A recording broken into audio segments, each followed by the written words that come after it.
مولا علی کرم اللہ وجہہ الکریم کی یہ حکمت بھری بات ہے.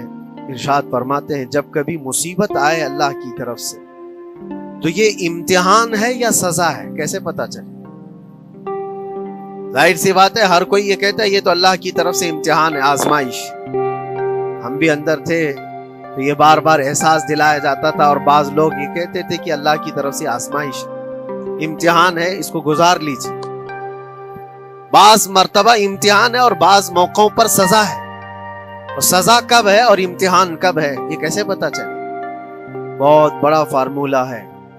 مولا علی کرم اللہ وجہہ الکریم فرماتے ہیں جب کبھی تم پر کوئی مصیبت آئے تو یہ دیکھ لینا ان مصیبتوں کے دن میں تم اگر اللہ سے زیادہ قریب ہو گئے ہو، دعا زیادہ کرنے لگ گئے ہو، وظیفے زیادہ کرنے لگ گئے ہو، تو اس کا مطلب ہے کہ اللہ تعالیٰ تم کو امتحان میں رکھا ہے.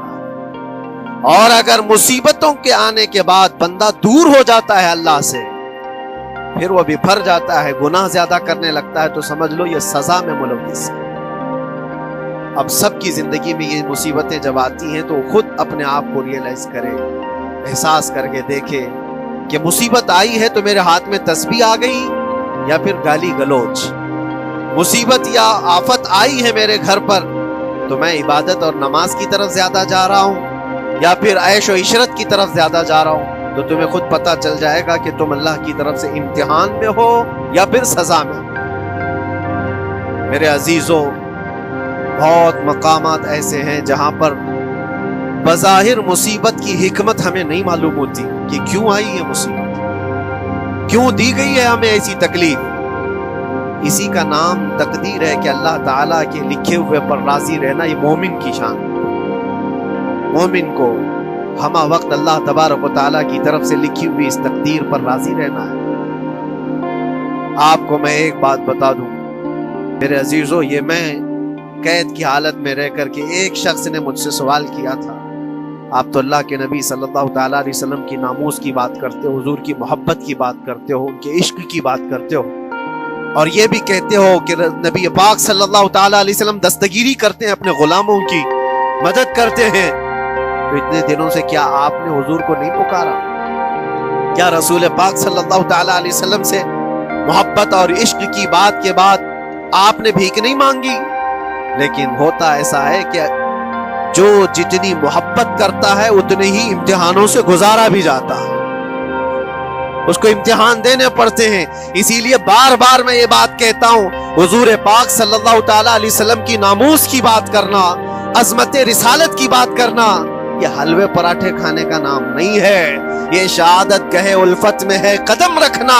لوگ آسان سمجھتے ہیں مسلمان ہونا. حضور پاک صلی اللہ تعالیٰ علیہ وسلم کی شریعت طاہرہ کو بچانے کے لیے ہی تو، حضور کی ناموس کی حفاظت کے لیے ہی تو مولا امام حسین نے اپنی گردن دے دی، اپنے بچوں کی قربانی دے دی، اپنا عیش آرام سب تیاگ دیا. یہ ساری قربانیوں کے بعد ہی اس امتحان سے بندہ نکلتا ہے. وہ امام احمد بن حنبل جن کے سینے میں 5 لاکھ حدیثیں محفوظ تھیں، رسول پاک صلی اللہ علیہ وسلم کی 5 لاکھ حدیثوں کے حافظ، لیکن بغداد کے ظالم حکمرانوں نے ان کو ننگی پیٹھ پر کوڑے مارے ہیں. پہلی مرتبہ 100 کوڑے، دوسری مرتبہ پھر 100 کوڑے، تیسری مرتبہ پھر 100 کوڑے. اتنے میں تو آدمی مر جاتا ہے. امام احمد بن حنبل کی پیٹھ جھک گئی تھی. میرے عزیزوں، یہی ہے جس کو ہم کہہ رہے شہادت کہے الفت میں ہے قدم رکھنا. اگر تم سچا ایمان رکھتے ہو تو پھر آزمائش بھی ہوگی. اللہ کریم قرآن میں فرماتا ہے فَلَيَعْلَمَنَّ اللَّهُ الَّذِينَ صَدَقُوا وَلَيَعْلَمَنَّ الْكَاذِبِينَ. اللہ تبارک و تعالیٰ ضرور آزمائے گا سچا کون ہے اور جھوٹا کون. مصیبتیں آئیں گی، آندھیاں آئیں گی، لیکن جمے رہو، ڈٹے رہو. اللہ رب العزت سے کبھی بھی اپنا رشتہ نہ توڑو. اور جو تمہارے اندر ایمان ہے، توکل اور یقین ہے، ذرا برابر بھی فرق آنے نہ پائے. آج نہیں قبول ہوئی کل ہوگی، کل نہیں قبول ہوئی پرسوں ہوگی، کبھی نہ کبھی تو دعا قبول ہوگی. دنیا داروں کے دروازے کھٹکھٹاتے ہیں تو ایک نہ ایک دن دروازہ کھلتا ہے. وہ ارحم الراحمین ہے، وہ ارحم الراحمین ہے، دروازے کھولتا ہے، لیکن وہ بہتر جانتا ہے کس وقت دروازہ کھلنا چاہیے. ہم اپنی مرضی کے مطابق رب کو نہیں چلا سکتے. مولا تعالیٰ جیسا چاہے ہمیں ویسا چلنا چاہیے.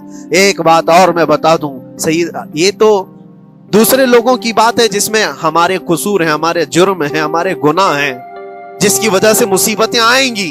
لیکن اللہ کے نبی کا کوئی گناہ نہیں ہوتا. جو نبی ہوتے ہیں وہ معصوم ہوتے ہیں.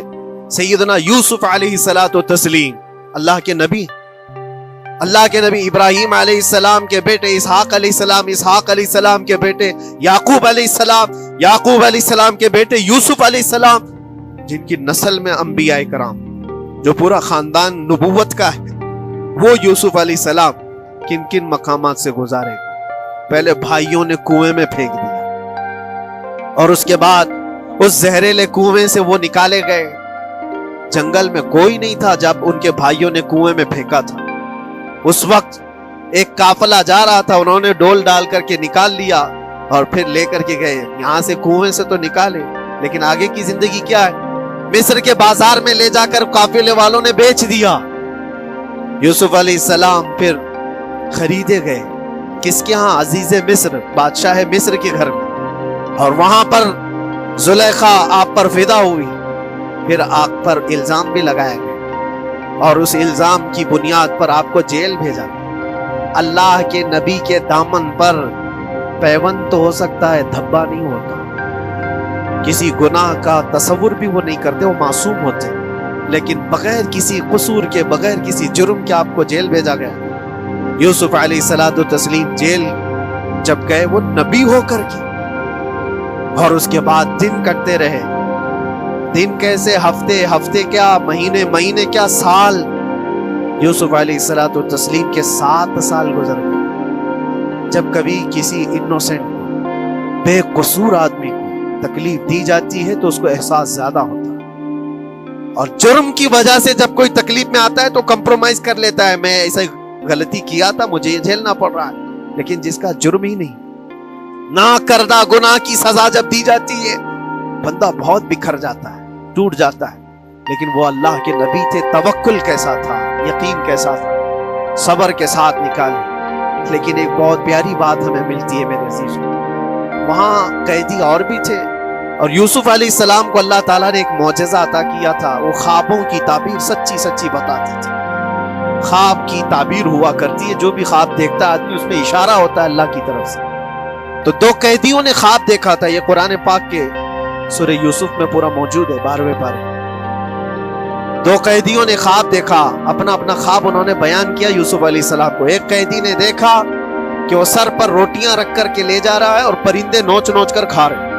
دوسرے نے دیکھا کہ وہ انگوروں کو نچوڑ کر کے اس کے رس پی رہا ہے. تو انہوں نے بتایا یوسف علیہ السلام کے پاس, ایسا ایسا ہم نے خواب دیکھا ہے, اس کی تعبیر کیا ہو سکتی ہے؟ سیدنا یوسف علیہ السلام فرماتے ہیں, میں دونوں کے خواب کی تعبیر بتاؤں گا, لیکن اس میں سے ایک بندہ, اس سے آپ نے کہا تو وعدہ کر کے میرا بھی کام کرے گا, میرا بھی ایک کام ہے تو کرے گا. 7 سال گزر گئے تھے. جو بادشاہ مصر تھا وہ بھی بدل چکا تھا, جس نے قید میں ڈالا تھا وہ ختم ہو گیا, دوسرا آیا, تیسرا آیا, جو بھی آیا, لیکن حکومت بدلی ہوئی تھی.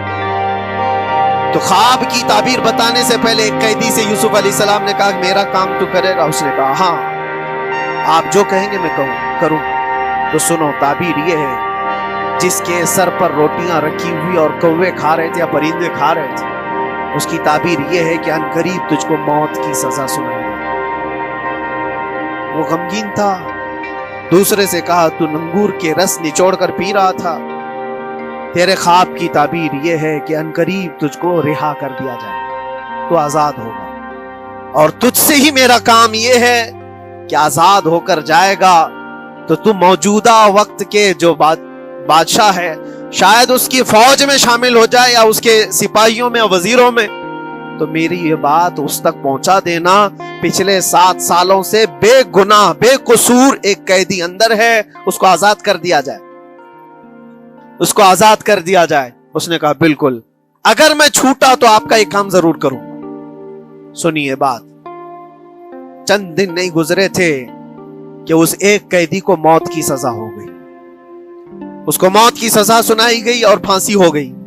دوسرا یہ جو قیدی جس کو آپ نے رہائی کی خوشخبری دی تھی, اس کی بھی رہائی کی خوشخبری آ گئی, وہ آزاد ہو گیا. لیکن قرآن پاک میں ہے, آزاد ہو کر جب جاتا ہے آدمی تو پچھلا بھول جاتا ہے. اکثر ایسا ہی ہوتا ہے، کیا جیل کے دوست کون تھے کیا تھے کچھ پتا نہیں، اور آدمی تو یہ سوچتا ہے دوبارہ کبھی ادھر کے دروازے کو بھی نہ دے. آیا اور بھول گیا. یوسف علیہ السلام نے جو کام دیا تھا وہ بھول گیا. یہاں تک کہ قرآن میں اللہ فرماتا کئی سال گزر گئے، 1-2 دن نہیں، سالوں گزر گئے، اور وہ بادشاہ کی فوج میں شامل تھا یا بادشاہ کے مصاحبین میں شامل تھا، قریبی لوگوں میں. ایک زمانے کے بعد مدت ہوئی، اور اس وقت سوچیے آپ کتنا وقت حضرت یوسف علیہ السلام نے کاٹا ہو. ایک دن آپ بے اختیار رو پڑے اللہ کی بارگاہ.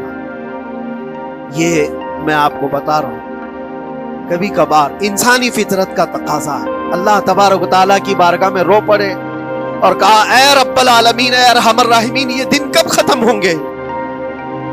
یہ جس طرح سے مجھے جیل کی سلاخوں کے پیچھے بند کیا گیا ہے، ان مصیبتوں سے کب آزادی ہوگی میرے مولا یا ارحم الراحمین؟ جواب رب تعالیٰ کی طرف سے آیا. یہ ہمارے اور آپ کی بات نہیں ہے، یہ اللہ کے نبی کی بات ہے. اب سنو، یوسف علیہ السلام کو جواب آیا، اے یوسف، جب تجھے جیل سے نکلنا ہی تھا، تجھے باہر جانا ہی تھا، تو دنیا کے بادشاہ کے پاس سامنے کیوں ریکویسٹ رکھا، میرے سامنے رکھ دیا. اللہ اکبر، یہ توکل کا اعلیٰ درجہ. اتنی مصیبتوں کے بعد بھی تم نے اس سپاہی کو کیوں اپنا قاصد بنا کر بادشاہ کے سامنے بھیجا کہ میری آزادی ہو جائے؟